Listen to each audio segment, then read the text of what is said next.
All right, today we are jumping into Essentialism by Greg McKeown. It's this really powerful idea, a philosophy about focusing your energy where it actually counts. It's all about the disciplined pursuit of less. So let's dig in. Let me ask you something. Does this sound familiar? You feel overworked but totally underutilized? You're just busy all the time, but not actually productive. Yeah, you're constantly moving, your calendar's a nightmare, but when you finally hit the pillow, you're thinking, what did I actually get done today? That feeling right there, that's what McKeown calls the non-essentialist trap. And wow, this image just nails the core idea, doesn't it? On the left, that's the non-essentialist. Their energy is just all over the place. It's a tangled, chaotic mess going in a million directions and making just a tiny bit of progress everywhere. But then look at the right. That's the essentialist. All that energy is focused, like a laser beam, driving real, meaningful progress in one single, powerful direction. So let's talk about this trap, because honestly, so many of us are stuck in it. It's that endless cycle of just being busy to be busy, right? Without actually creating anything of real value. This quote just says it all. I mean, think about that.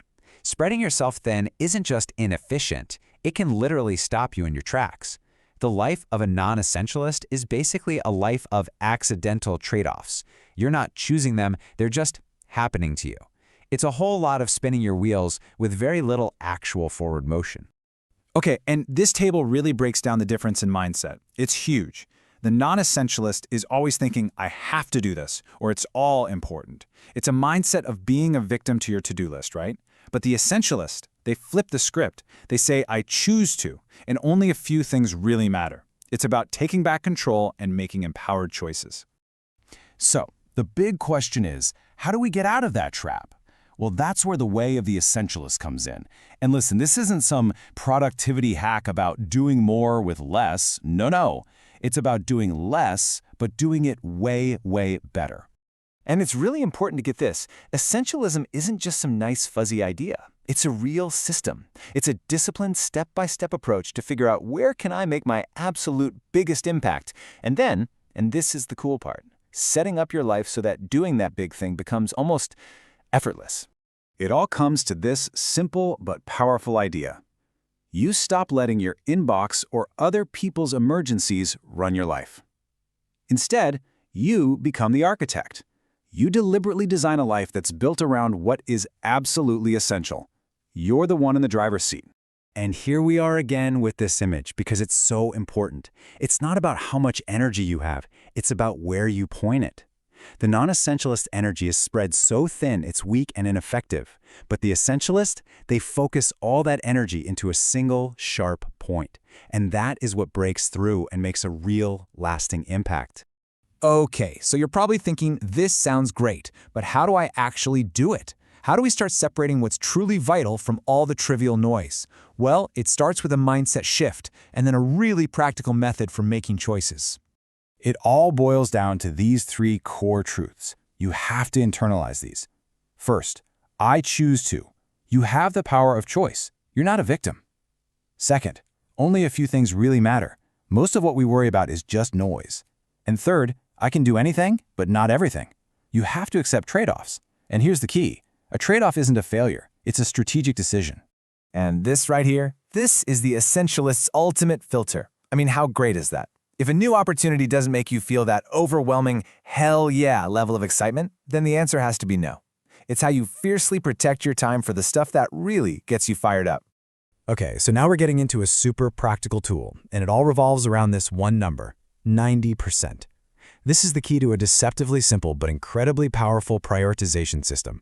It's what's going to help you filter out all the good opportunities so you only say yes to the absolutely great ones. All right, so here's how the 90% rule actually works. Step 1, you figure out the single most important criterion for your decision. Let's say it's, does this get me closer to my ultimate career goal? Okay, got it. Step 2, you score that option from 0 to 100 on that one thing. Now here's the magic. If it scores anything less than a 90, even an 89, you automatically change the score to 0, and you reject it.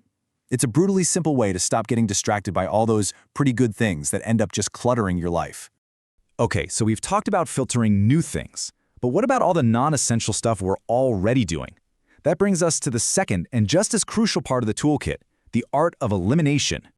And you have to remember this quote because it is so true. It's a stark warning, right? If you leave a vacuum, believe me, everyone else's agenda, your boss, your clients, your family will rush in to fill it.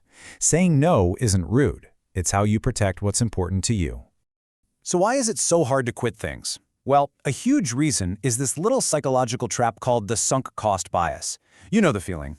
You're halfway through a bad movie, but you think, well, I've already watched an hour, I might as well finish it.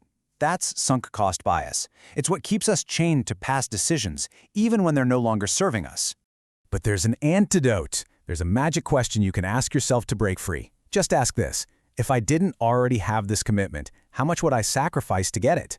Think about that. It totally reframes the problem. You're not thinking about what you spent, you're thinking about its current value. And when you realize you wouldn't sacrifice anything at all to get it today, well, that gives you the freedom you need to finally let it go. All right, let's wrap this all up, because at the end of the day, essentialism isn't just a fancy way to clean up your calendar. It's about building a life that has real clarity, purpose, and meaning. The ultimate goal here is to create what McCone calls an essential intent. Think of it as your North Star. It's one single decision that's so clear and so powerful that it makes 1,000 other decisions for you. It's both inspiring and super concrete. Once you have that, you don't have to agonize over every little choice because you just ask, does this get me closer to my essential intent? If not, the answer is easy.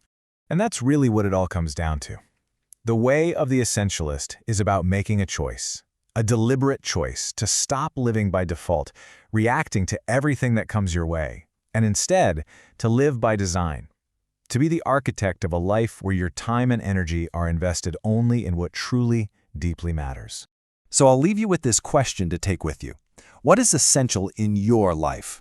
The next time you're faced with a choice, a decision, a new opportunity, just stop and ask yourself, what is truly essential here? And then have the courage to get rid of everything else.